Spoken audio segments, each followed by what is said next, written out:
అయితే స్వామీజీ ఇప్పుడు ఆహారం అన్నారు కదా, సాత్విక ఆహారం అని చెప్పి. అంటే మాంసాహారం తినే వాళ్ళు కూడా ఉంటారు. ఈ మధ్య కాలంలో అసలు మాంసాహారం తినాలని ఎక్కడ రాసి పెట్టలేదు. మాంసాహారం తినడం తప్పు, అది నిషేధం అని చెప్పి చెప్తున్నారు. మరి నిజంగా మాంసాహారం తినడం తప్పు అయితే మనకు కొన్ని ప్రాంతాల్లో దేవతలకే బలిచ్చి దాన్ని నైవేద్యంగా నివేదన చేసి తినే ఒక సాంప్రదాయం కూడా కొన్ని ప్రదేశాల్లో ఉంది. మరి మాంసాహారం నిషేధం అని ఎలా చెప్తారు? కరెక్ట్, మీరు అన్నది. దేవతలు బలి అడుగుతారు, ఆ బలి వాళ్ళకి ఇవ్వాల్సిందే. బలి ఇచ్చినారు, మళ్ళీ ఇచ్చిన దాన్ని ఇంటికి తెచ్చుకొని తింటున్న దేవుడు. అలా తెచ్చుకో నీ జిహ్వ చాపల్యానికి దాన్ని దేవుని పేరు చెప్పి బలి ఇచ్చి నువ్వే తింటున్నా. దేవత తింటుగా. కానీ దేవత కోడిని అడిగింది, మేకను అడిగింది, దున్నపోతును అడిగింది. ఓకే, ఏ మేక, ఏ కోడి, ఏ దున్నపోతు అనేది మనకు అర్థం కాక అవి ఇస్తాను. మనలో ఒక కోడి ఉంది, మనలో ఒక మేక ఉంది, మనలో ఒక దున్నపోతుంది. ఏంటి స్వామి? వాటిని బలి ఇయ్యరా అంటుంది. అవేంటి? కోడి ఏమంటుందమ్మా? కుక్కురుకు అంటుంది. కోరిక కోరిక కోరిక అని మనం అంటున్నాంగా. అవసరమైనటివి, అవసరం లేనటివి, దిక్కుమాలిన కోరికలు కోరుకుంటాండామే. నీ అతి కోరికలోనే ఆ కోడిని నాకు బలి ఇచ్చేరా. ఎంత నువ్వు కోరికలు తగ్గించుకుంటే నువ్వు అంత హ్యాపీగా ఉంటావు. కోరికలు ఉండాల్సిందే. అతి కోరికలు, దురాశ కోరికలు, ఆశ దురాశ అంటాం కదా, అత్యాశ, అవి ఉండకూడదు. ఆశ ఉండాల, కోరికలు ఉండాల. నేను బాగుండాలా, సమాజం బాగుండాలా, అందరూ బాగుండాలా. ఇది ఎట్లుంది? నేనే బాగుండాలా అనేది ఎట్లుంది? అటువంటి కోడిని నాకు బలి. ఇంకా మేక అదేమంటుంది చెప్పండి? శబ్దం చేసి చూపించాలా స్వామిజీ? మే మే మే అంటుంది. మై మై మై, నాది నాది నాది. వామ్మో, ఇంత అర్థం ఉంది. నాది కాదురా, మనది మనది అనడం నేర్చుకో. నీలో ఉన్న ఆ నాది అని అరిచే ఆ మేకను నాకు బలి. ఇంకా మీ తెలుగులో అంటారు, దున్నపోతు మీద వాన కురిసినట్లు. అవును అవును. ఎవడు ఎట్లా పోతే పర్వాలే, ఎవడు మంచి చెప్పినా వినేది లేదు, నా దారి నాది. అవును, అదే బఫెలో అంటారు కదా దున్నపోతుని ఇంగ్లీష్లో. ఇప్పుడు మనం అందరం బఫెలోలమే. అంతే అంటారా? ఎందుకంటే బఫేలోకి పోయి డిన్నర్ చేస్తాం కదా.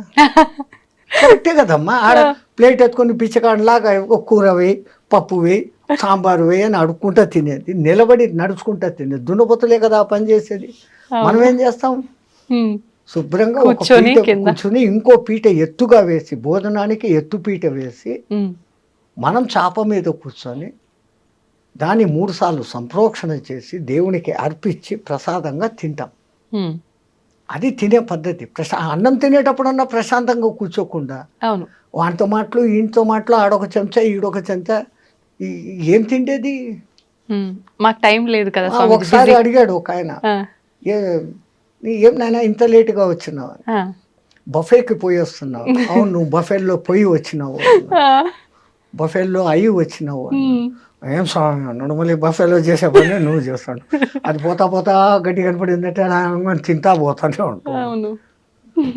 సో ఆ లక్షణాలు కావు నీలో ఉన్న ఆ అలసత్వం, అవికారత్వము. అటువంటి దున్నపోతు నీలో ఉంది. నువ్వు దున్నపోతు కాదు, మనిషివి. నీలో ఉన్న ఆ దున్నపోతుని మాకు బలి దేవతలు కొడతారు. వాళ్ళు కోరుకున్న అసలు బలి అది. మనం జిహ్వ చాపల్యానికి నోరేయి మసాలా పక్కింట్లో ఎవడో వండాడు, మనం వండాలి. ఇంకా కొంతమంది వాడి కోడికూర తినాలని ఉంది, ఇంట్లో తినకూడదు అని అన్నారంటే వాడికి ఆ రోజు పూనకం వచ్చేస్తుంది. అమ్మోరు నన్ను అడిగారు 2 కోళ్ళు ఇయ్యి అని. ఇంకా సచ్చినట్లు అమ్మోరు అడిగారు, కోళ్ళు ఇస్తారు. ఇచ్చినాడంటే వీడి ఇంటికి తెచ్చుకొని దాన్ని జుట్టు పీకి, కోడి పీకి, అది సచ్చేటప్పుడు అది ఎంత బాధపడుతూ వస్తుందో ఆ బాధే మనకి ఇప్పుడు శాపాల. ఈ దిక్కుమన్న కొత్త కొత్త రోగాలు, ఈ ప్రకంపనాలు, ఈ ప్రకృతి ప్రకోపాలు వచ్చేదానికి కారణం ఆ జంతు ఘోష. మరి ఇప్పుడు సాత్విక ఆహారం అంటే మొక్కలకు కూడా ప్రాణం ఉంటుంది కదా గురూజీ, అది కట్ చేసిన తర్వాత దాన్ని కూడా చంపినట్టు అవదా? మేక కాలు ఇంచేసి కోసుకొని తిన్నాం, మేకకు మళ్ళీ కాలు వస్తుందా? రాదు. మీరు చెట్టు నరికేయండి, చిగురు వస్తుంది మళ్ళీ. దేవుడు మనకి ఇచ్చాడు ఇది. ఇప్పుడు మాంసాహారం తినే జంతువులను మనం ఏం పేరు పెట్టి పిలుస్తాం? క్రూర జంతువులు అంటున్నాం. కూరలు ఉన్నాయి దానికి, దాని పేగుల డిస్టెన్స్ తక్కువ, అది ఒకసారి తిన్నాక 4-5 రోజుల వరకు దానికి అరగదు. ఆ, బాగా తిని నిద్రపోతున్న సింహం దగ్గరికి మీరు పోయినా అది మళ్ళీ మన మీద పంజా విసరదు. మ్మ్హ్మ్. అది ఫుల్లీ సాటిస్ఫైడ్. ఆ, దానికి ఆ తిండి దేవుడు ఇచ్చాడు. ఓకే. దాన్ని క్రూర జంతువు అని పిలుస్తుండవు. మ్మ్. మరి నువ్వు తింటున్నప్పుడు నువ్వు ఎవడివి? మ్మ్. నువ్వు క్రూరుడివే. అవును. రెండవది, మాంసాహారం వండేటప్పుడు దాంట్లో దిక్కుమాలిన మసాలాలన్నీ వేస్తారు ఆ కంపు రాకుండా. మ్మ్. మ్మ్. ఈ మసాలాలు మనలో తమో గుణాన్ని రజో గుణాన్ని పెంచుతాయి. ఆహా. బాగా కారం తినండి, మ్మ్. కంట్లో నీళ్ళు వచ్చేంత కారం తినండి. ఎవడో ఒకడు ఒక మాట అనగానే హై నన్ను అంటావా అంటారు, వెంటనే వస్తుంది కోపం. వస్తుంది. అవును. ఈ కోప ప్రకోపాన్ని కామ ప్రకోపాన్ని పెంచేది కారణం మ్మ్. మనం తింటున్న ఆహారం. ఆహారం. తో మనకు దేవుడు ఈ కాయగూరలు పండ్లు ఎన్ని ఇచ్చాడు. మ్మ్. మీరు అన్నట్లు నిజంగా దాంట్లో కూడా ప్రాణం ఉంది, కానీ దాంట్లో మళ్ళీ చిగురించే శక్తి ఉంది. మ్మ్. మ్మ్. దీంట్లో అట్లా లేదు. అది ఒకసారి చచ్చిపోయింది, ఇంకా మళ్ళీ అది బతకదు అది. అవును. అయితే ఇప్పుడు మనం తీసుకునే ఆహార ప్రభావం వల్లే మనకు వచ్చే ఈ ఆరోగ్యానికి సంబంధించిన ఇబ్బందులు అనుకున్నాం కదా స్వామీజీ. మరి ఇప్పుడు చాలా వరకు మనం చేసుకున్న కర్మలను బట్టే మనకు ప్రతిదీ వస్తుంది అంటాం కదా. అంటే కొంతమంది ఎటువంటి ఆహారం తీసుకున్నా కూడా మంచిగా ఉన్న వాళ్ళు ఉంటారు. అన్ని రకాలుగా మంచి పూర్తి హెల్తీ ఫుడ్ తీసుకున్న వాళ్ళు కూడా అనేక రకాల ఇబ్బందులకు గురవుతుంటారు. అది వాళ్ళ కర్మలను బట్టి ఉంటుంది. ఓకే. గత జన్మ కర్మానుసారం వాళ్ళకి ఏం జరగాలనో అవి జరుగుతూ ఉంటాయి. ఓకే. అయితే స్వామీజీ ఇప్పుడు ఈ రోజు పేపర్లో మీరు చూసి ఉంటారు, యాంటీబయాటిక్స్ ఎక్కువగా ఇస్తున్నారు జంతువులకు, అవి త్వరగా గ్రో కావాలని, అవును అవును ఎక్కువ బరువు తూగాలని. అవి ఆ బయోటిక్స్ దాని మాంస కణాలలోకి చేరి మనం తింటున్నప్పుడు ఆ యాంటీబయాటిక్స్ మనకి నెగటివ్ రోగాలు తెచ్చేదానికి కారణభూతమైతాండాయని సైంటిస్టులు చెప్తాండారు. Okay okay. అంటే మాంసాహారం తినకుండా ఉండడమే ఉత్తమం. సరే, ఒక్కటి మీకు మాంసాహారం ఇష్టమే, ఆ జంతువులు తిన్నట్లే మేక పులి తిన్నట్లే, మేకను పులి తిన్నట్లే పచ్చి తినండి ఒకసారి. అమ్మా, అలా ఎలా సాధ్యపడుతుంది? బస్ హోగా, వెగటు పుట్టేస్తుంది ఒక్కసారి పచ్చిది మీరు తినగలిగినారు. ఒకవేళ ఒక 1/2 కిలో తిన్నారు అంటే 3 రోజులు అనారోగ్యంతో బాధపడతారు. It will not digest. దాన్ని చండాలంగా ఉడకబెట్టి దాంట్లో ఏందేందో మసాలాలు వేసి మిగిలితే మళ్ళీ ఫ్రిడ్జ్లో పెట్టి 2వ దినం వేడి చేసి ఇట్లాంటి ఫుడ్లన్నీ తినడం మూలంగానే మన మెటబాలిజం, టైం క్లాక్ అన్నీ దెబ్బతింటాడు. కొన్ని ప్రాంతాల్లో పచ్చి మాంసం తినే మానవులు కూడా ఉన్నట్టుగా మనం చూస్తుంటాం. వాళ్ళు హ్యాబిచ్యువేటెడ్, వాళ్ళకు తరతరాలుగా వాళ్ళ జీన్స్ అది ఉంది. ఓకే. మనము తరతరాలుగా భారత రామాయణ కాలాల నుంచి ఆ ఋషిమునులు అందరూ కూడా సాత్వికాహారమే. అంతెందుకమ్మా, ఇప్పటికిప్పుడు భూమి మీద నీళ్లలో కాదు, నీళ్లలో తిమింగలాలు ఉంటాయి, భూమి మీద ఉండే అత్యంత బలమైన ఎత్తైన జంతువు ఏది? ఏనుగు. ఇంకా రెండోది ఖడ్గమృగం. అది పరిగెత్తా వచ్చి ఒక వ్యాన్ గుద్దిందంటే వ్యాన్ 3 పల్టీలు కొట్టి ఎగిరిపోతుంది. ఆ 2 తినేటి ఏంటి? గడ్డి. బలము తినే మాంసాహారంలో లేదు. కాయగూరలలో ఉన్నంత విటమిన్లు, ఖనిజాలు, లవణాలు మాంసాహారంలో లేవు. అన్నిటికన్నా విచిత్రము, ప్రపంచంలో ఏ జంతువు ఉడకేసి తినడంలే, అవి కంటద్దాలు పెట్టుకోవడంలే, చోటు మిషన్లు పెట్టుకోవడంలే. ఈ దిక్కుమాలనోడే పెట్టుకుంటున్నాడు. ఎందుకు అంటే ఉడకేసి తింటున్నాడు, సహజమైన తిండి తినడంలే. అందుకే ఇప్పుడు సహజ ఆహారము, పండ్లే తినండి, జ్యూసులే తాగండి, మళ్ళా పాతకాలం టైటిల్లోకే వస్తున్నాం.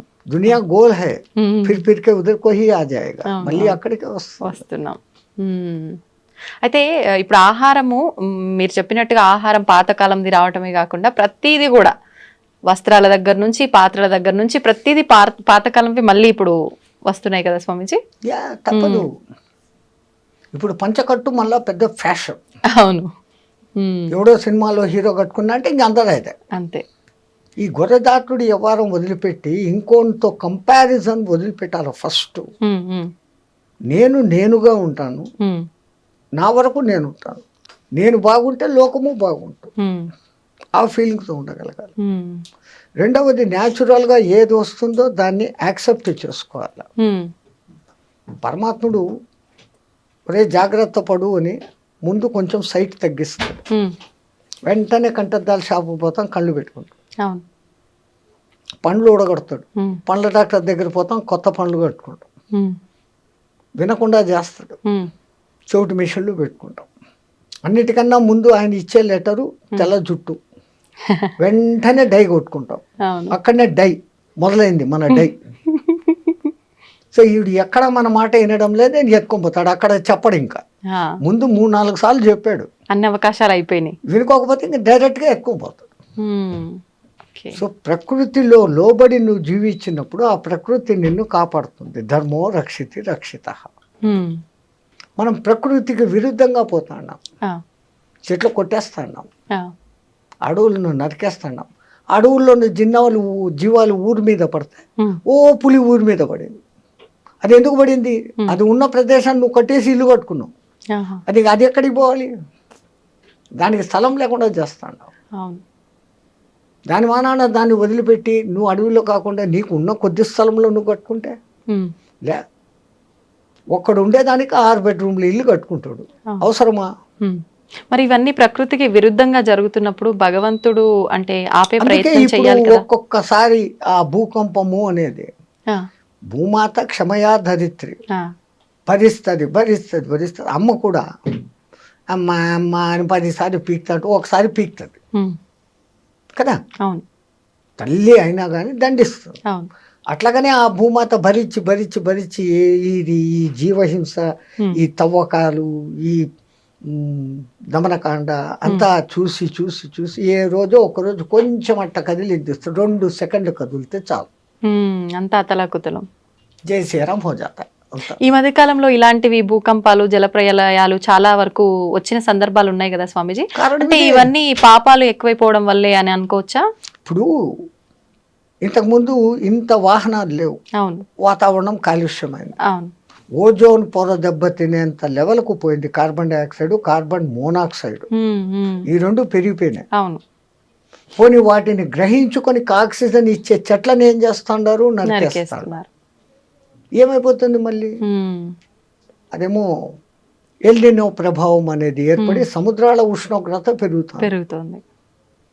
అది పెరిగితే ఏమవుతుంది? సముద్రం ముందుకు రాను మొదలు పెడుతుంది. మెల్లగా ఈ ఓడరేవులు బోడరేవులు మెల్లమెల్లగా మునగను మొదలు పెడతాయి. అయితే ఇప్పుడు ఇలాంటి ప్రళయాలు వెంటగా రావటం వల్ల చాలా మంది అంటే ఎవరికి తోచినట్టుగా వాళ్ళు ఇంకా యుగాంతం వచ్చేస్తోంది, కలియుగం అంతమైపోతోంది, ఇలాంటివి 2025లో ఎక్కువ రాబోతుంది. కలియుగము మన వాళ్ళ లెక్క ప్రకారం 4,32,000 సంవత్సరాలలో ఇప్పుడు కృష్ణ పరమాత్మ కాలం చేసిన టైం నుంచి ఇప్పటికి లెక్కేసుకుంటే కలియుగ ప్రవేశం కృష్ణ పరమాత్మ పోయిన తర్వాత పరీక్షత్తు రాజ్యం చేసేసిన తర్వాత అక్కడి నుంచి కలియుగం మొదలైంది. అంటే మహా అంటే 5,200-300 సంవత్సరాలు నడిచాయి మన లెక్కల్లో. ఓకే ఓకే, ఆ లెక్కల్లో ఇంకా 4 లక్షల సంవత్సరాలు కలియుగం ఉంది.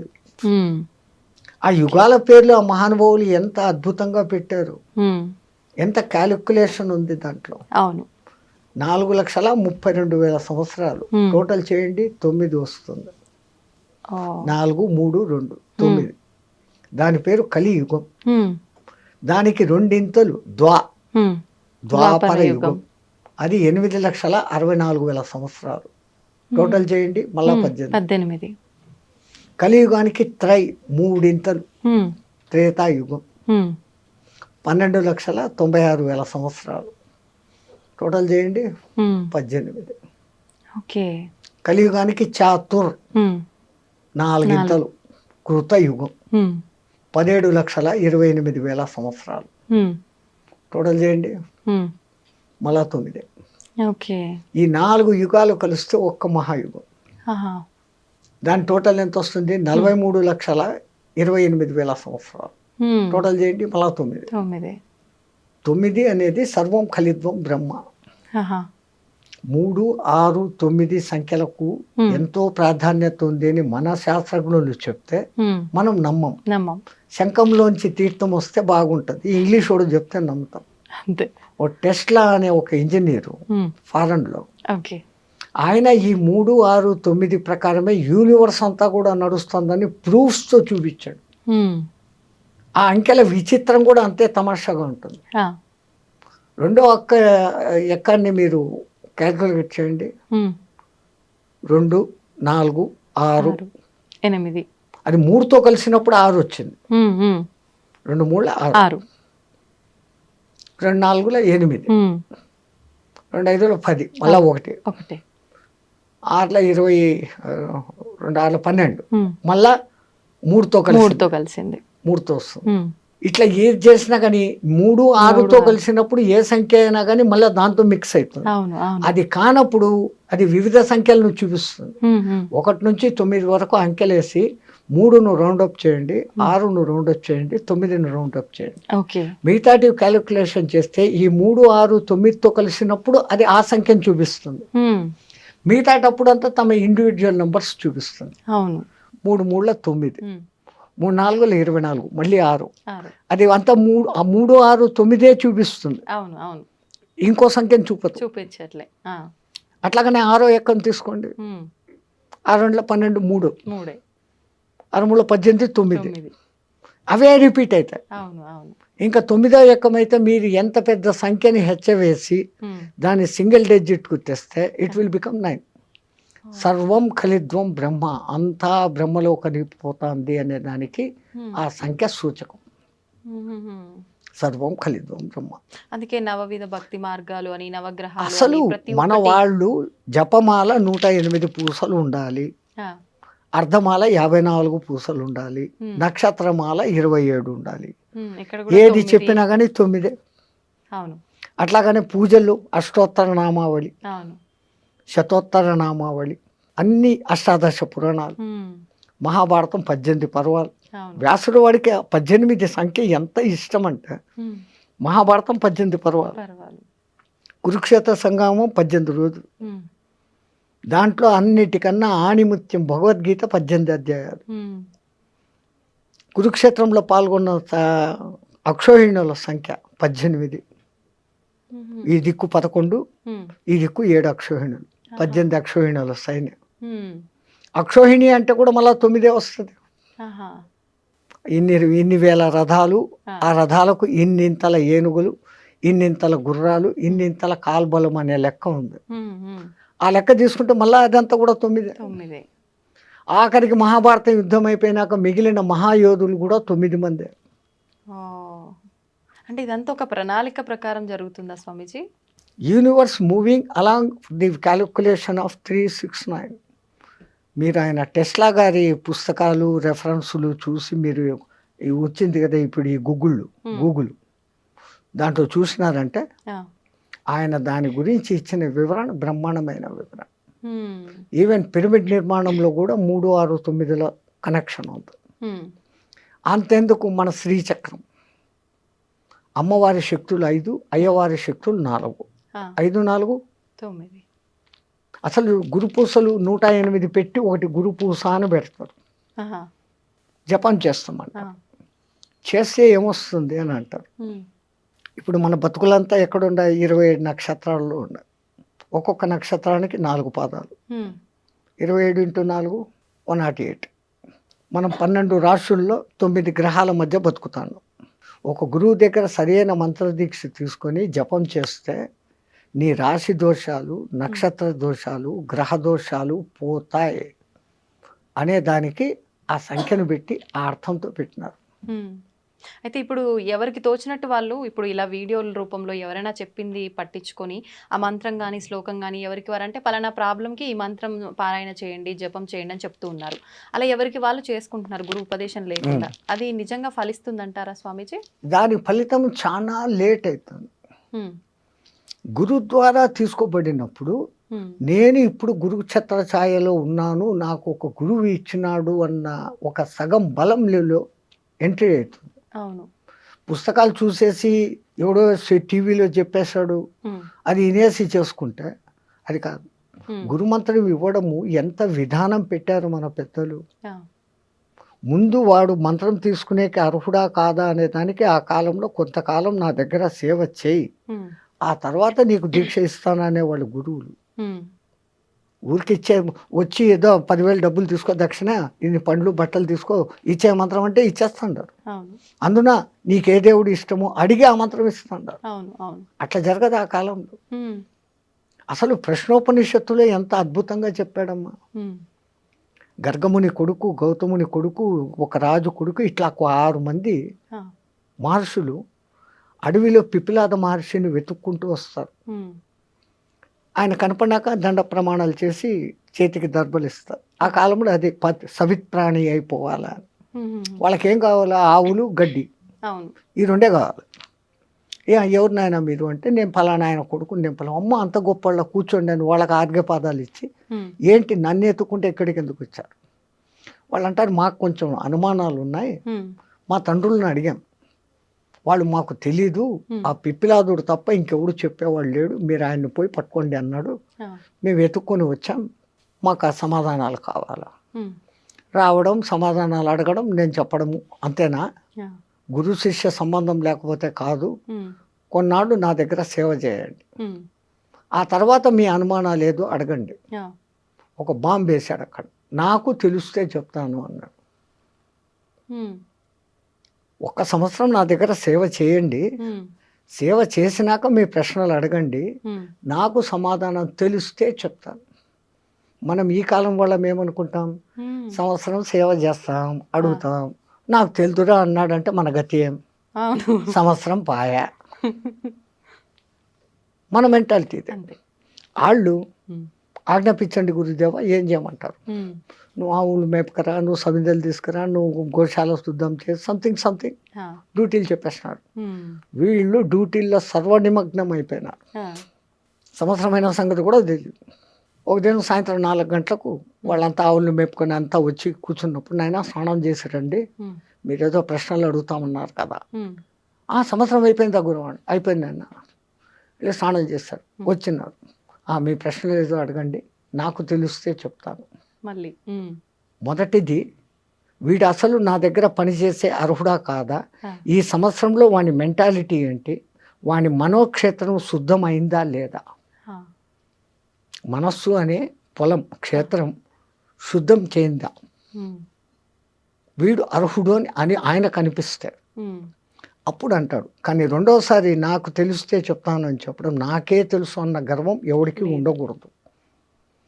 అప్పుడు అంటాడు, ఒకడు అడుగుతాడు, ఈ జీవుడు రాకేంటి, పోకేంటి, చంద్ర మార్గం ఏంటి, సూర్య మార్గం ఏంటి, ధూమ మార్గం ఏంటి, అసలు పురుషులలో షోడశ పురుషుడు అంటాడే ఎవడు అతను, ఇట్లాంటి మహత్తరమైన ప్రశ్నలు మళ్ళీ వేస్తాడు. ఇంకా అదంతా పెద్ద విషయం. ఈ సంగతి ఎందుకు చెప్తున్నానంటే, ఒక గురువు ముందు శిష్యుణ్ణి శోధన చేస్తాడు. ఇప్పుడు ఫీజులు తీసుకొని స్కూళ్ళల్లో కూర్చొని జీతాలు తీసుకొని 30 మందిని వేసేసి మేకమందలాగా చెప్పి ఇడిచిపెట్టడం కాదు. అప్పుడు ప్రతి ఒక్కడు వింటున్నాడా లేదా, వానికి అర్థమైందా లేదా, వాడు ఏ స్థాయిలో ఉన్నాడో వానికి ఆ స్థాయిలో నేర్పించు, తనంత వాడిని తనకన్నా మించిన వాడిని చేసేవాళ్ళు ఆ కాలంలో గురువులు. ఇంకా వాడు మంత్రదీక్షకు అర్హుడు అనుకున్నప్పుడు ఏకాంతానికి తీసుకుని వెళ్ళి ఒక బట్ట వాని చెవు మీద వేసి, ఆ చెవులో గురుమంత్రం 3 సార్లు మీ చేత చెప్పిస్తాడు. ఎందుకంటే అక్షర దోషం లేకుండా పలుకుతున్నాడా, లేకుంటే ఏదైనా అక్షర దోషంతో పలుకుతున్నాడా. అక్షర దోషం ఉంటే ఏమవుతుంది స్వామిజీ? ఏమన్నా దోషమా మళ్ళీ? అది చాలా దోషం. మరి ఇప్పుడు మాలాంటి వాళ్ళమంతా తెలిసి తెలియక ఎవరైనా మంత్రం చెప్పగానే మాకు ఎలా తోస్తే అలా చదివేస్తున్నాము. అది మన పూర్వీకులు చాలా జాగ్రత్త పరులమ్మా. రాబోయే కాలాలలో ఈ పుస్తకాలు ప్రింటింగు వస్తుంది, అవి చూసేసి ఎవడికి వాడు మంత్రాలు చదివేస్తాడు. ముద్రా రాక్షసం జరుగుగా కానీ ఒక శాపం పెట్టేస్తున్నారు, ప్రింటింగ్ మిస్టేక్. సో నువ్వు ఒకటి చదవాల్సింది ఇంకోటి చదువుతావు. నువ్వు 1000 సార్లు 1,00,000 సార్లు చదివినా అది నీకు సిద్ధించదు. ఒక్కొక్కసారి ఉల్టా కూడా చూపించేస్తుంది ప్రభావం. ఒక ఉదాహరణ, ఇంద్రుని సభలో త్వష్ట ప్రజాపతి కొడుకు ఒకడు ఉండేవాడు. వాడి పేరు త్రిశూరుడు. పేరుకు తగినట్లు వానికి 3 తలకాయలు. ఒక తలకాయతో వేదం చదివేవాడు, ఒక తలకాయతో సురా తాగేవాడు, అమృతం తాగేవాడు, రాక్షసుల సహవాసంతో ఒక తలకాయతో సారాయి తాగాడు. ఆ, ఇంద్రుడు ఎన్నోసార్లు నువ్వు త్వష్ట ప్రజాపతి కొడుకురా, ఇదేం దుర్మార్గం బుద్ధి, తాగకూడదు తాగకూడదు. ఉమ్, ఆడు ఇనుకోలే. ఇంద్రుడు 3 తలకాయలు నరికేశాడు. త్వష్ట ప్రజాపతి కోపం వచ్చింది. ఆయనకు ఉన్న శక్తి ఇంద్రుడిని చంపేంత శక్తి కాదు. ఇంద్రుడు అంటే మీకు ఈ సినిమాల్లో చూపించే ఇంద్రుడు కాదు. ఉమ్, ఎవడో తపస్సు చేసుకుంటా పాడు చేసేదానికి అవును. రంభ ఊరోసుని పంపాడు, ఆ, ఏమో చేశాడు అని మనకి ఈ కథలే తెలుసు. అవును. ఇంద్రుడు అంటే ఎటువంటి వాడు అంటే ఒకడు తపస్సు చేస్తుంటే ఉమ్, వాడిలో ఇంకా కామము క్రోధము ఉందా లేదా ఉమ్, అని టెస్టింగ్ చేస్తాడు. ఉమ్, ఉమ్, ఆ టెస్టింగ్లో వాడు ఓడిపోయినాడు అంటే వాడు పూజ అర్చన చేస్తున్న ఏ దేవునికైతే తపస్సు చేస్తున్నాడో వాడి దగ్గరికి పోయి ఉమ్. వాడిలో ఇంకా కామ క్రోధాలు పోలే, ఇప్పుడే వరం ఇయ్యద్దు, హీఈస్ నాట్ ఫిట్ అని చెప్పే డ్యూటీ ఆయనది. ఇప్పుడు మాలాంటి వాళ్ళ ప్రతి ఒక్కరు చేసే పూజల్లో కూడా ఇలానే జరుగుతుందంటారా? ఇంకా వినండి ఇది. ఆ, ఆ, ఆయన తనకున్న శక్తులన్నిటినీ ధారపోసి ఒక యజ్ఞం చేసి ఒక మహారాక్షసుడిని పుట్టించాడు, వృతాసురుడు అనేవాడిని. వృత్తాసురుడు. వృతాసురుడు. నీకు మంత్రం చెప్తా, దాన్ని 7 రోజులు నిత్యపారాయణ చేయి, ఉమ్, నీకు ఇంద్రుని చంపే శక్తి వస్తుంది అని. ఆ మంత్రం ఏందో చెప్పు అంటాడు. ఉమ్, ఇంద్రశత్రు వివత్వ స్వహ అంటాడు ఆయన. అర్థం ఏంటి? శత్రువు అయిన ఆ ఇంద్రుడు నా చేత చచ్చిపోగాక అని దాని అర్థం. ఆహా. కానీ ఆ రాక్షసుడు చదివేటప్పుడు ఇంద్రాశత్రు వివద్వ స్వహ అన్నాడు, దీర్ఘం తీశాడు అంతే. ఉమ్, ఇంద్రశత్రు వివద్వ స్వహ, ఇంద్రాశత్రు వివద్వ స్వహ. ఈ రెండో పదానికి అర్థం ఏమైంది? ఉమ్, ఇంద్రుని శత్రువు అయిన నేను నాశనమైపోదును కాక. అయ్యా. అట్లాగానే వృతాసురుడు ఇంద్రుని చేతిలో చచ్చిపోయాడు. స్వామీజీ, ఇప్పుడు ఈ తరం వాళ్ళలో చాలా వరకు ఆధ్యాత్మిక భావన కానీ దైవ చింతన కానీ చాలా వరకు తగ్గుముఖం పడుతుందని చెప్పాలి. ఒకవేళ ఎవరైనా పూజలు చేసినా భక్తిని ప్రదర్శించినా కూడా అది ఒక ఆడంబరం లాగా మనం ఎంత స్తోమతగా చేశాము అనే దానిపైన శ్రద్ధ ఉంటుంది తప్ప ఎంత భక్తితో చేశాము అనే దానిపైన శ్రద్ధ ఉండట్లేదు. నిజంగా అసలు ఎలా ఉండాలి ఈ ఆధ్యాత్మిక భావన అనేది? ఈ తరం వాళ్ళు ఆధ్యాత్మిక భావనలోకి మార్గంలోకి రావాలంటే మన నిత్యం చేసే విధి విధానాలన్నీ ఏ రకంగా ఉంటే బాగుంటుంది? ఈ మైకులు, ఈ కరెంటు లేనప్పుడు ఉన్న భక్తి వేరే, ఈ మైకులు వచ్చినాక వేరే. మైకులు వచ్చిన కొత్తలో కూడా గణపతి నవరాత్రులు 9 రోజులు ఆ గణపతి పాటలు తప్ప రెండోది ఉండేది కాదు. అవును. ఇప్పుడు దిక్కుమాల ఇంగ్లీష్ పాటలు, సినిమా పాటలు అన్నీ పెట్టి పారేస్తున్నాం. జాగరణం అని చేసే శివరాత్రి, జన్మకో శివరాత్రి అని చెప్పే శివరాత్రి, ఆ రాత్రి అంతా సినిమాలు చూస్తూ గడుపుతా ఉన్నారు. అవును. పెద్దవాళ్ళు పెట్టిన ఇంటెన్షన్ వేరే. జన్మకో శివరాత్రి అని ఎందుకన్నారు?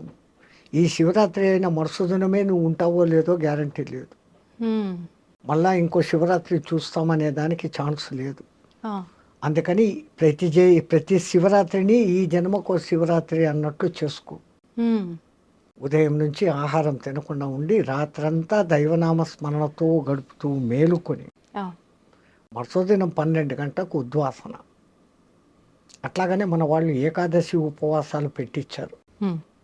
అది వాళ్ళు ఎంత దూరపు ఆలోచన అంటే సంపూర్ణమైన సైన్స్ ఉంది. ఇప్పుడు ఒక జపాన్ శాస్త్రవేత్త 36 అవర్స్ ఫాస్టింగ్ అనే ఒక విధానాన్ని కనిపెట్టి నోబెల్ ప్రైజ్ తెచ్చుకున్నాడు. ఏకాదశి ఉపవాసం అదే కదా, ద్వాదశి ఉద్వాసన అంటాం. ఏమైతుంది? 36 అవర్స్ అంతే.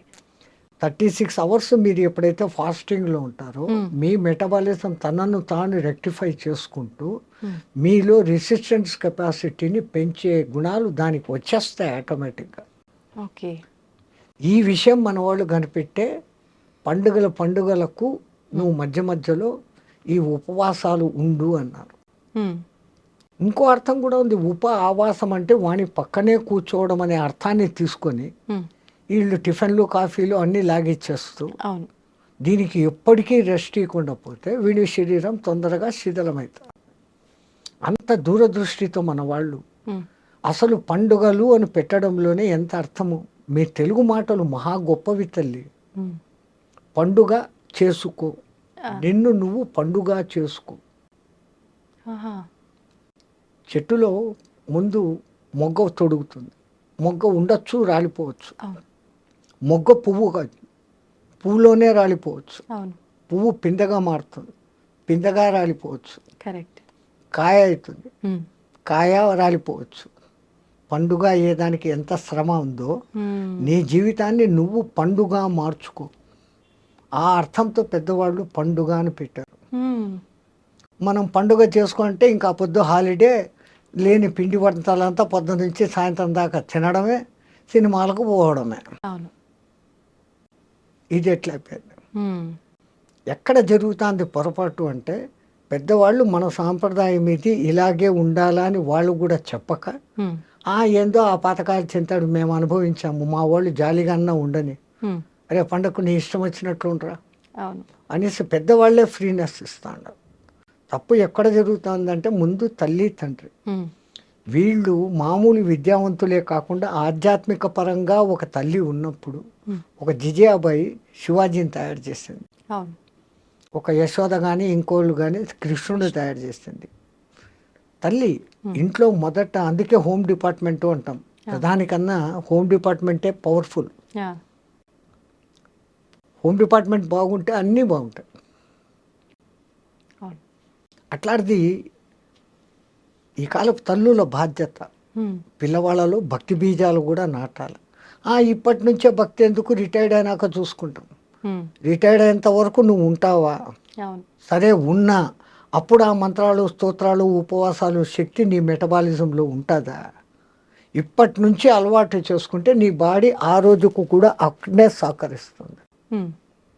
అందుకే విద్యాభ్యాసం చేసేవాడికి మన వాళ్ళు 4 వ్యవస్థలు పెట్టారు. బ్రహ్మచర్యం, విద్యాభ్యాస కాలం అంతా కూడా మంచి విద్య నేర్చుకో, ఆ తర్వాత గృహస్థాశ్రమంలోకి ప్రవేశించు, ఆ తర్వాత కొడుకులో పెండిళ్ళు అయిపోయినాక భార్యను అనుమతి తీసుకొని నువ్వు వస్తావా ఉంటావా, అక్కడ మన ఇద్దరం స్నేహితులు అన్నట్లు వానప్రస్థం. ఆ చిట్ట చివరిది సన్యాసం, సర్వసంగ పరిత్యాగం. అంత 4 వ్యవస్థలు మనోళ్ళు పెట్టారు. ఈ భక్తి తగ్గిపోవడానికి కారణము మనమే. చెప్పిన శాస్త్రం ప్రకారం చేసి తీరాలా అని ఒక గట్టిగా చెప్పేవాడు లేకపోయి, do as you like, do as you like అనే వ్యవహారానికి దిగబడి కాంప్రమైజేషన్లోకి రాబట్టి ఇట్లా జరుగుతుంది. గణపతిని, మట్టి గణపతినే తయారు చేయాలి. అది మళ్ళీ నిమజ్జనం చేస్తే నీలో నుంచి వచ్చింది తేరా తుజుకో అర్పణ అన్న భావన. అట్లానే శివార్చనలు చేస్తే బంకమన్నుతో నది పక్కనే శివార్చన లింగం చేసి నీళ్లు పోస్తూ ఉంటే అది మళ్ళీ కరిగిపోయి మళ్ళీ నదిలో కలిసిపోతుంది. నీది నీకే అర్పణం అన్న భావన. ఇంతింత అర్థాలతో మన వాళ్ళు పెట్టినారు. ఇప్పుడు యాక్రిలిక్ లింగాలన్నీ సెటప్ చేసి దానికి లింగాభిషేకాలు, పూజలు, దీపారాధన. ఆ బర్త్డే పొద్దు 50 బర్త్డే అంటే 50 దీపాలు వెలిగించి 50ని ఊది పారేసి కేక్ కట్ చేసుకొని తింటాడు. మనది దీపాలు ఆర్పే సంస్కృతి కాదు, దీపాలు ముట్టించే సంస్కృతి. పూర్వీకులు ఏం చేసేవాళ్ళు, ఒకవేళ రాజవంశాల్లో వాళ్ళు వీళ్ళు బర్త్డేలు చేసుకోవాలంటే వాడు ఎన్నో బర్త్డే అయితే అన్ని గుళ్ళల్లో అన్ని దీపాలు వెలిగించి రావాలి. దీపం జ్యోతి పరబ్రహ్మ, దివ్యన సాధ్యతే సర్వస్వం, దీపం సర్వతమోవహ అని దానికి చెప్తూ ఆ దీపం వెలిగించాలి.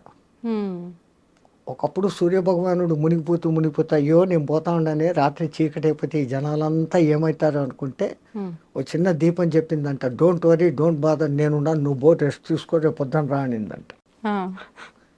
ఇంత చిరు దీపం చాలు కదా ఈ గది అంతని వెలిగించేదానికి. ఆ దీపం వెలిగించుకునే దాంట్లో ఎంత అర్థం మన వాళ్ళు పెట్టారో మీకు చెప్పే ఉంటాను, మళ్ళీ చెప్తాను. ఒక దేశంలో ఒక కొంచెము మంచి జ్ఞాని అయినా కానీ అప్పుడప్పుడు తిక్క ప్రశ్నలు వేసే రాజు ఒకడు ఉండేవాడంట. ఈ జనాలకందరికీ సభలో ఉండే వాళ్ళకు భయం, వీడు ఏ పొద్దు ఏ తిక్క ప్రశ్న వేస్తాడో, సమాధానం చెప్పకపోతే జైలు, కొరడా దెబ్బలు, రాజు ఏమనేకి లేదు. అట్లా బిక్కుమంటా అన్న ఒక దినము ఈయనకి తిక్క ప్రశ్నలు వేసే మూడు వచ్చింది. సభలో అందరూ జాగ్రత్తగా వినండి, నాకు 3 అనుమానాలు వచ్చాయి, దాన్ని తీర్చాల. వీళ్ళ గుండెల్లో రాయబడింది. వీడు ఏం అడగబోతాం, 3, ఒకటి కాదు, ఒకటి అడిగితేనే చెప్పలేము. అడగండి మహారాజా అన్నారు, ఇంకేం చేయలేక. దేవుడు ఎక్కడ ఉన్నాడు, దేవుడు ఎటువైపు చూస్తూ ఉంటాడు, నేను ఈ ప్రశ్న అడిగి మీరు సమాధానం చెప్పేటప్పుడు దేవుడు ఏమి చేస్తూ ఉంటాడు? ఈ మూడింటికి సమాధానాలు చెప్పండి. ఎవడు చెప్తాడు? పోయింది మన బతుకులు అయిపోయినాయి అనుకున్నాడు. అప్పుడు రాజు ఇట్లా ఏళ్ళు తిప్పి తన ఆస్థాన పండితుకు ఏళ్ళు చూపించాడు. నువ్వు చెప్పు అన్నాడు. వాడు ఇంకా పండితుడుగా తెలివైనడు. రాజా ఏమన్నా సామాన్య ప్రశ్నలా అడగంగానే చెప్పేసేదానికి 2 రోజులు టైం అయింది, ఈ లోపల కూడా మర్చిపోతాడులే అనుకున్నాడు ఈయన. 2 రోజులు కాకపోతే 3 రోజులు టైం తీసుకో, 3వ రోజు నువ్వు చెప్పాల్సిందే. ఈయన అప్పుడు సభ అయిపోయింది, ఇంటికి వెళ్ళాడు, దిగులుగా కూర్చున్నాడు. ఆయనకు రోజు పాలు పోస్తే గొల్ల పిల్లవాడు ఒకడు, 12 ఏళ్ల పిల్లవాడు ఆయన వచ్చాడు, పాలు తీసుకున్నాడు. మహారాజా ఎప్పుడు దేదీప్యమానంగా మీ ముఖం వెలిగిపోతుంది, ఈ టైంకి మీరు 20 మందికి సత్సంగం చెప్పేవాళ్ళు, నేను పాలు పోసేసి బయట కూర్చొని వినేవాడిని, ఇప్పుడు ఎందుకు మీ ముఖం డల్గా ఉందని, ఏందో నా సమస్యలు లేరా పో అన్నాడు. అయ్యయ్యో నాతో చెప్పచ్చు కదా. మా రాజు ఉన్నాడా తిక్కలోడు, ఇట్లా 3 ప్రశ్నలు అడిగాడు, ఏం చెప్పి సవాలా? ఏంటి ఆ ప్రశ్నలు? నీకెందుకు రా, ఇన్ని రోజులు మీ సత్సంగం వింటాను స్వామి, ఏమో చెప్పండి అన్న. ఈ ప్రశ్నలు అడిగినట్రా, దేవుడు ఎక్కడ ఉంటాడు, ఏ దిక్కు చూస్తూ ఉంటాడు, ఆయన ప్రశ్న అడిగి నేను సమాధానం చెప్పేటప్పుడు ఏం చేస్తుంటాడు, ఈ 3 చెప్పాలంటారా? ఆ పిల్లోడు ఉంటుకొని ఓ సింతేనా, దీనికి మీ వరక, రేపు పొద్దున్నే సభకు నన్ను తీసుకెళ్ళండి నేను చెప్తాను అన్నాడు. ఒరే నాకైతే జైల్లో వేస్తాడరా, నీకైతే కొరడా దెబ్బలు కొడతాడు, లేకుంటే తలకాయ తీసేస్తాడు, అది ఏం చెప్తారో నువ్వు అన్నాడు. ఈడ చెప్పను, ఆడనే చెప్తా, వానికే చెప్తా, బుద్ధి చెప్తాను. నేను మీ శిష్యుణ్ణి, మీ సత్సంగాలు విని విని ఇంత బలం వచ్చింది నాకు, నేను చెప్తాను. నీ కర్మ ఏం చేస్తావు చేసుకొని మడసదను సభకు తీసుకుని పోయినాడు. ఏమయ్యా 3 రోజుల టైం అడిగి ఇప్పుడే వచ్చినావు, ఈడెవడు గోలపిల్లోడు, ఓ చిన్న గొచ్చి పంచ, ఒక తుండుగుడ్డ వచ్చి ఎట్లా కర్ర, ఈడెవడవును.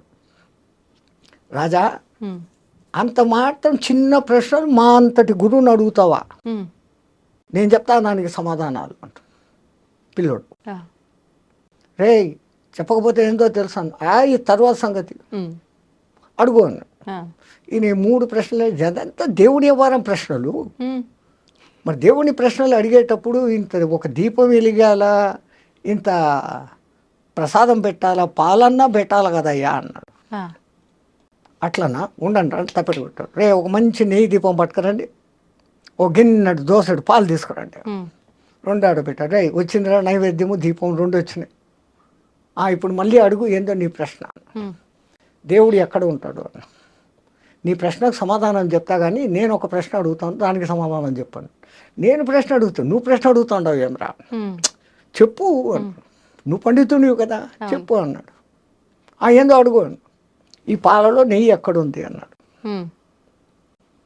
అంటే నువ్వు గొల్లోనివి నీకు తెలియదా, దాన్ని ముందు పెరుగు చేయాలా, ఆ పెరుగుని చిలకాల, వెన్న వస్తుంది, వెన్నను కరిగేయాలా, నెయ్యి వస్తుంది. అంటే ఈ పాలలో నెయ్యి ఉంది కదా, ఉంది అన్న. ఏడుంది అన్నాడు. పాలంతా ఉందిరా అన్నాడు. అట్లే దేవుడు నెయ్యిలాగా పాలలాగా ఈ ప్రపంచం అంతా ఉన్నాడు. దేవుడు ఎక్కడ ఉన్నాడు అనే దానికి సమాధానం దొరికింది. రాజుగారి బుర్ర పనిచేసింది. ఓ అమ్మో ఇడు ఎవడో తక్కువడు కాదు. ఇంకా 2వ దొరుకుతాను. దీనికి ఏం చెప్తాడు, దేవుడు ఏ దిక్కు చూస్తున్నాడు రా రాజా, ఇప్పుడు వెలిగించినామే ఈ దీపం, దీని కాంతి ఏ దిక్కు పోతుందో చెప్పు అన్నాడు. దీపపు కాంతి అన్ని దిక్కులా పోతుంది అన్నాడు. దేవుడు చూడని దిక్కు లేదు, అన్ని దిక్కులా చూస్తున్నాడు. ఇంకా ఈయనకి టెన్షన్ వచ్చేస్తుంది. అని ఇది ఎట్లా చెప్తాడు ఇప్పుడు, నేను ప్రశ్న అడిగేటప్పుడు నువ్వు ఏం చెప్తావో, నువ్వు సమాధానం చెప్పేటప్పుడు ఆయన ఏం చేస్తుంటాడో చెప్పాలా. మరి 3వ ప్రశ్న తెలుసు కదరా మళ్ళా చెప్పమంటావా అని. అదే నాకు ఒక అనుమానం, నువ్వు ఇంత గొప్ప పండితునివి, ఎక్కడైనా అడిగేవాడు కింద చెప్పేవాడు పైన ఉండాలి కదా, నీకు ఆ జ్ఞానం లేదా అన్నాడు. అట్లానా అనేసి పీట వేసుకొని ఈయన కింద కూర్చొని రా సింహాసనం ఎక్కువ పైన కూర్చొని చెప్పు అన్నాడు. ఈడు సింహాసనం మీద గొల్లోడు కూర్చున్నాడు. ఇప్పుడు చెప్పు ఏందో ఆ ప్రశ్న అన్నాడు. మళ్ళా అడుగుతావు ఏందిరా, నేను ఈ ప్రశ్న అడుగుతున్నప్పుడు నువ్వు సమాధానం చెప్పేటప్పుడు దేవుడు ఏం చేస్తున్నాడు, ఇదే చేస్తుంటాడు, గొల్లోని సింహాసనం ఎక్కించినాడు, రాజుని నేల మీద కూర్చోబెట్టినాడు. అసలు దాంట్లో మర్మం ఏమంటే, చంచలమైన ఈ మనస్సులోకి గురుమంత్రం అనే పెరుగు వేసినప్పుడు అది చంచలత్వం పోయి స్థిరమవుతుంది. ఓకే.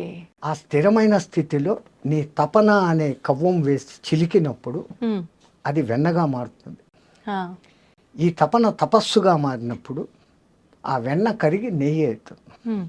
ఈ నెయ్యి కరిగి ఇంకోటి అయ్యేది ఛాన్స్ లేదు. బూడిద నెయ్యి రెండు ఒకటే. బూడిదను మీరు ఎన్నిసార్లు కాల్చినా అది ఇంకో రూపు ధరించదు. నెయ్యిని ఇంకా ఎన్నిసార్లు కాల్చినా అది ఇంకో రూపు ధరించదు. చిట్ట చివరికి నెయ్యిగా మారిపోవడం, ఒక స్థిరత్వాన్ని పొందడం. పాలలో స్థిరత్వం లేదు, అది పెరుగు అవుతుంది. పెరుగు పెరుగులో నుంచి వెన్న వస్తుంది. వెన్న కరిగి నెయ్యి అయినాక ఇంకేమీ లేదు. అది దాని అర్థం. అట్లాగానే దీపం ఏ దిక్కు చూస్తుంది అన్నాను. అసలు ముందు దీపం ఏంటి? చంచలమైన మనస్సుని స్థిరంగా పెట్టి దాంట్లో భక్తి అనే నూనె పోసి గురువు ఇచ్చిన మంత్రం అనే ఒత్తి వేసి నువ్వు తప్పించినప్పుడు ఆరణిలో మంటలాగా పుట్టి ఆ జ్యోతి వెలుగుతుంది. అది మనలో పుట్టే జ్ఞానజ్యోతి. అందుకని మన పూర్వీకులు నీలో జ్ఞానజ్యోతి వెలగాలంటే ముందు భక్తి ఉండాలి. ఆ భక్తిని ఈ విధంగా నవవిధ భక్తులు ఉన్నాయి, ఇదేనైనా స్వీకరించు. ఈ నవవిధాలు కాకుంటే ఇంకా ఫైనల్ భక్తి ఇంకోటి ఉంది, వైరభక్తి. అంటే శత్రుత్వపు భక్తి. భగవంతుడి పైన కోపంతో వచ్చేదా స్వామీజీ? శత్రుత్వం. అసలు మనం దేవుణ్ణి 10 సార్లు తలుచుకుంటే శత్రువు 20 సార్లు తలుచుకుంటాడు. అవును. మీరు ఎవరికైనా 10 మంచి పనులు చేశారు, ఆ 10 మందిలో ఎవడో ఒక్కడు మిమ్మల్ని తలుచుకుంటాడు. అదే మీ మీద కోపం ఉండేవాడు మీ ఎదురు కనపడినప్పుడు అంతా లేదు, మీ ఫ్రెండ్ ఎవడైనా కనపడితే కూడా వాడు అట్ట చేశాడు, వాడిని పోతున్నాడు రోడ్డు మీద, వాడు అట్ట చేశాడు, వాడి పేరు 100 సార్లు చదువుతాడు. హిరణ్యకశిపుడు అంతే. ఎక్కడున్నాడ్రా హరి, ఎక్కడున్నాడ్రా హరి, ఈ ప్రహ్లాదుడు చెప్పిన దానికన్నా 100 సార్లు ఎక్కువ వాడు చెప్పాడు. వాడికి మోక్షం వచ్చింది. అనన్య భావంతో భగవత్ చింతనం, ప్రతిఫలాక్ష లేపకుండా దేవుని చింతనం అంతవరకే చేయాలి. కానీ లాభాల కోసము ఫలితాల కోసము మనం దేవుణ్ణి చింతన చేస్తాను. గుడికి పోయినా మనం చేసే పని ఇదే. భక్తిభావం జనాల్లో ఉండాలా అని గుడి అనే వ్యవస్థ, గుడి కాదు దాని పేరు ఆలయం, అందులో లయం అన్న పేరు పెట్టారు. ఆలయం. ఆ ఆలయ నిర్మాణం ఎట్లుండేది? పెద్ద గాలిగోపురం ఉండేది, లోపలికి వచ్చినాక బలిపీఠం ఉండేది, ధ్వజస్తంభం ఉండేది, ఆ తర్వాత సంగీత మండపం ఉండేది, దాని తర్వాత నృత్య మండపం ఉండేది, ఆ తర్వాత దర్శన మండపం ఉండేది, ఆ తర్వాత గర్భగృహం అనేది ఉండేది. ఆ గర్భగృహంలో చీకటి ఉండేది, ఒక చిన్న దీపం, దేవుడు కనపడకుండా ఉంటాడు. మనం పోతే పూజారి కర్పూర్ సే ఉస్కో కర్పూరంతో హారతి ఇచ్చినప్పుడు ఆ పైనుంచి ఆ పబ, ఆ దివ్యమంగళ రూపము, ధరించిన ఆయుధాలు, కాళ్ళు అన్నీ చూపించుకొని ఆ చూసిన దాన్ని అంతా కళ్ళ నిండుగా చూసి అక్కడ మళ్ళీ పైన ధ్యాన మండపం అని ఉంటుంది. అక్కడ కాసేపు కూర్చొని ధ్యానించుకో, నువ్వు చూసిన దాన్ని ధ్యానించుకొని మన పెద్దోళ్ళు ఇంత గొప్ప వ్యవస్థ పెట్టినారు. అంటే భగవంతుని దర్శనం తర్వాత కాసేపు గుళ్ళో కూర్చోవాలి అనడానికి అర్థం ఇదేనా స్వామీజీ? అయితే నువ్వు కన్నారా ఏమి చూసినావో, ఏ ఆయుధాలకు ఏ అర్థము, ఎందుకు ఆమె ఆయుధాలు ధరించింది, ఆమె అతడు ఆయన. విష్ణువు అయితే శంకు చక్రాలు ఉంటాయి, ప్రధానంగా ముందు ఆ 2 కనపడతాయి. శం ఖం, శుభకరమైన ఆకాశం. ఖం అంటే ఆకాశం, శం అంటే శుభకరం, ఖం అంటే ఆకాశం, మంచి ఆకాశం. ఆ భావనతో నీకు చూసినప్పుడు ఆ దేవుని యొక్క సుదర్శనం, మంచి దర్శనం అవుతుంది. సుదర్శనం చక్రం కాదు, సుదర్శనం. అందుకే గజేంద్ర మోక్షంలో కలడు వాడు కలడు లేడు అని ముందు మొత్తుకొని ఆ తర్వాత ప్రాణములు ఠావులు తప్పే నువ్వును తప్ప ఇహపరంబులను ఎరంగని కావవే వరద అని అడిగినప్పుడు ఆ కరి మొద ఆలకించి ముందు ఆయన పంపింది ఏంది? సుదర్శనం. దానికి ముందు వీనికి దుష్ట దర్శనం. నేను ఆ భార్యలు చూస్తుండారు, నేను రాజును, డామ్ డూమ్ అని ఎగిరినాడు. సుదర్శనమైనప్పుడు అవును. జరిగింది. దాని పేరు సుదర్శనం. ఉమ్, అట్లాంటి భావనతో నువ్వు చూసి ఆ భావనలన్నీ అనుకొని అక్కడ కూర్చోరాలి. ఇంత గొప్ప వ్యవస్థ పెట్టారు. అవును. మనమంతా ఆలయాలకు పోతుండం. ఉమ్, అన్నిటికన్నా మన పెద్దోళ్ళు చెప్పింది ఆలయం బయటనే చెప్పులు వదిలిపో. అవును. ఆ చెప్పులు వదలడంలో వాళ్ళ అర్థం ఏంటి? ఉమ్, ఆ చెప్పులను వదిలేసినట్లు నేను కలెక్టరు, నేను ఆడ, నేను మగ, నేను బ్రాహ్మణ్, నేను క్షత్రియ, నేను వైశ్య, ఉమ్, ఇవన్నీ ఏది కాదురా. ఆ, నేను జీవాత్మ, నువ్వు పరమాత్మ, నీలో లయం అయ్యేదానికి, ఉమ్, నాలో ఉన్న దుర్గుణాలను బలి ఇచ్చేదానికి, నాలో ఉన్న సద్గుణాలను ధ్వజస్తంభంలాగా నిలిపేదానికి ఉమ్, ఇక్కడికి వచ్చాను అన్న భావనతో నువ్వు పోవాలా అని మన పెద్దోళ్ళు చెప్పులు బయట వదలమన్నా. ఓకే. ఇన్ని అర్థాలతో పెడితే ఉమ్, మనం ఏం చేస్తున్నాం? చెప్పులేమో బయట వదులుతున్నాం. చెప్పారు కదా అవును. పెద్దోళ్ళు, చెప్పులు బయట వదులు. అవును. చెప్పులు వదిలిపెట్టి గర్భగుడిలోకి పోయి దర్శనం చేసుకొని ధ్యానం చేసేదానికి 1 నిమిషం అటు కూర్చొని లేచి ఉమ్, మళ్ళీ బయటకు వస్తాం. అవును. ఇంత చేసే ఈ టైంలో మనకు తెలియకుండానే ఒక కొత్త మంత్రం జపిస్తాం. అది ఎవడూ చెప్పడు. ఆ మంత్రం మనకే వచ్చేస్తుంది. ఏంటి స్వామిజీ? బయట వదిలిన చెప్పులు ఉంటాయో పోయి ఉంటాయో. కొత్త చెప్పులు మొన్ననే కొనుక్కున్నా. అదే కదా ఈ తిప్పలే. అవును. మళ్ళా వాడు అక్కడ ₹2 అడుగుతాడే అని ఆడిచ్చాం. అవును. ఎన్నో గుర్తుగా బండ కింద చెట్టు కింద దాపెడతాం. ఆ దిక్మాలను ₹2 వానికి కూడా ఇచ్చేది బుద్ధిలే. అవును. ఇంత ఈ బుద్ధులు పెట్టుకుని వాడి దగ్గరికి పోయి మళ్ళా ఆడ వాడిని రికమెండేషన్లు అడగడాలు. ఆ, మా మొగుడికి ప్రమోషన్ 3 ర్యాంకుల ప్రమోషన్ వస్తే 3 టెంకాయలు కొడతా. ఉమ్, కొంపదీసి 2 ర్యాంకులు వచ్చినాయి అనుకో, 2 టెంకాయలు. 1 ర్యాంకు వచ్చింది అనుకో, 1 టెంకాయ. ర్యాంకు రాలేదు అనుకో, అసలు టెంకాయ కొట్టాం. ఈ డిమాండ్ చేయడం అనేది కరెక్టే అంటారా స్వామీజీ? ఉమ్, మనమంతా ఒక ₹10 టెంకాయ కొట్టేసి 50 లక్షలు మారుతి కారు ఇంటి దగ్గర ఉండాలని కోరుకునే రకాలు. అవును. వానికి ఎప్పుడు ఇవ్వాలా, ఎక్కడ ఇవ్వాలా, ఎంత ఇవ్వాలా, ఎప్పుడు ఇవ్వాలా, నీ కర్మను బట్టి ఏది ఎప్పుడు రావాలా ఖచ్చితంగా తెలుసు. ఉమ్, వాడు ఇచ్చేది ఇస్తాడు. అడిగితే దొరికేది ఇంతేనమ్మా, అడగకుంటే ఇంత దొరుకుతుంది. ఓకే. ఎవరో ఒక గురువు గారు ఉమ్, ఒక ఊరికి వెళ్తూ పర్సు పోగొట్టేసుకున్నారు. ఆ, ఈ ఊర్లో ఎవరిని అడగాల? ఉమ్, ఆయన గొప్ప గురువు, పేరు ప్రతిష్టలు ఉన్నాయి, మానం ఉంది, అభిమానం ఉంది. ఉమ్, ఎవడైనా నా ఒక్క శిష్యుడు కనపడితే ఉమ్, వాడిని అడగవచ్చు, అర్హుడు కదా అనుకొని చూస్తా పోతున్నాడు. ఉమ్, ఆయనకు దూరంలో నిజంగానే ఆయన శిష్యుడు ఒకడు కనపడ్డాడు. ఉమ్, అయ్యో మా గురువుగారు వస్తాడారు, ఆయనకి ఏదైనా దక్షిణ ఇస్తే బాగుంటుంది అని ఆయన దగ్గర ఉన్న పెద్ద నోట్ల కట్టలో నుంచి 10 ₹100 తీసి పక్కన పెట్టి పైజోబులో పెట్టుకున్నాడు రెడీగా. ఆహా, ఆయన ఎదురు వస్తున్నాడు, ఈయన వస్తున్నాడు. గురుగారు నమస్కారం. నాయన చిరంజీవ, అరే నాయన ఒక చిన్న సమస్య వచ్చిందిరా, ఉమ్, నేను పక్క ఊరికి పోతే మా ఊరు ₹100 టికెట్కు డబ్బులు కావాలరా. ఉమ్, వీడు అడిగినాడు కాబట్టి ఆ, వాడు 1000 ఇవ్వదలుచుకున్నాడు. ఉమ్, ఆ 1000లో నుంచి 100 తీసి ఇస్తాడు. అరే, ఉమ్, వీడు అడగకున్నానంటే అవి ఇచ్చేవాడు. భగవాన్ కా భీ వహీ హోతా హై, దేవునికి కూడా అదే ఉంటుంది. కానీ పెద్దలు ఒక సామెత చెప్తారు కదా స్వామీజీ, అడగంది అమ్మాయిన అన్నం పెట్టదు కదా అది మరి అమ్మే అని. కాదు. ఉమ్, ఆకలిరిగి టయానికి అన్నం పెట్టేది నిజమైన అమ్మ. ఏ అమ్మైనా కానీ అంతే. పిల్లోడు ఆడుకుంటుంటాడు, వాడు తినే టైం అయిందని చెప్పి రా రా అని లాక్కొని వచ్చి కుక్కేస్తుంది. ఉమ్, అది తల్లి ప్రేమ, అన్కండిషనల్ లవ్. ఉమ్, ఉమ్, ప్రపంచంలో అన్ని లవ్వులు బూటకం, అన్నిటి వెనకాల స్వార్థం ఉంది. ఉమ్, తల్లి ప్రేమ ఒక్క దాంట్లోనే నిస్వార్థత ఉంది. అవును. పెంపుడు జంతువుల ప్రేమలో కూడా నిస్వార్థత ఉంది. ఉమ్, అవి చూపించేంత అఫెక్షన్ మన సొంత బిడ్డలు చూపరు. అవును. ఒక కుక్కను మీరు పెంచుతారు, 4 రోజులు ఊరు వదిలిపెట్టిపోయి రండి, ఉమ్, ఎట్లా మిందపడి చుట్టూ తిరిగి ఎంత అది అవును. ప్రేమ చూపిస్తుందో. నిజం స్వామీజీ. మన పిల్లలు ఏం చేస్తారు? ఏం తెచ్చినావు నాన్న? బొమ్మలు తెచ్చినావా, చాక్లెట్లు తెచ్చినావా, బిస్కెట్లు తెచ్చినావు, బట్టలు తెచ్చినావా? Um, exchange, love exchange, money. Um, but unconditional. వాడు కొడుకు మంచోడా చెడ్డోడా, డబ్బులు ఇచ్చాడా ఇయ్యలేదా, ఉమ్, తల్లి ఆకలి చూస్తుంది.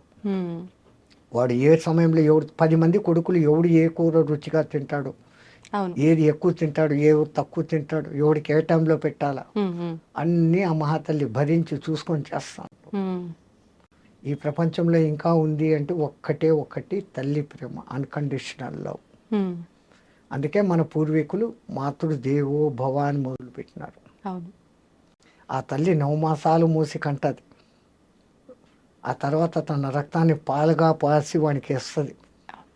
వాని మలమూత్రాలు అసహించుకోకుండా ఎత్తుతుంది. ఉమ్, వాడిని బాగా జోలలో వేసి నిద్ర పుచ్చి అప్పుడే తింటామని కూర్చొని మొదటి ముద్ద నోట్లో పెట్టుకోగానే ఉమ్, ఈ పులియారగాడు అమ్మ ప్రేమ అన్నం చూస్తుందా బిడ్డను చూస్తుందా అని వాడిని గిచ్చుతాడంట. భగవంతుడు. పులియారు మా అంటే గణపతి. ఉమ్, ఉమ్, వాడు కొయ్య అనగానే ఈమె చేయి వదిలేసి కడుక్కొని లేసిపోతుంది పరిగెత్తే. అవును. వాడు అప్పుడే గలీజ్ చేసి ఉంటాడు. ఉమ్, ఉమ్, తీసి కడిగి శుద్ధం చేసి మళ్ళీ వచ్చి కూర్చొని అప్పుడు తింటున్నాడు. వాడు అనను మొదలు పెట్టంగానే అమ్మ అను, మా అమ్మ అను మొదట అక్షరాలు నేర్పే మొదటి గురువు తల్లి. వానికి అన్నీ కొంచెం తెలిసి వచ్చినాకదో ఈడు మీ నాయన అని చూపిస్తే వాడు నాయన. అవును. తల్లి ఎవరిని చూపిస్తే వాడు నాయన, ఇంకోటి కాదు. Correct.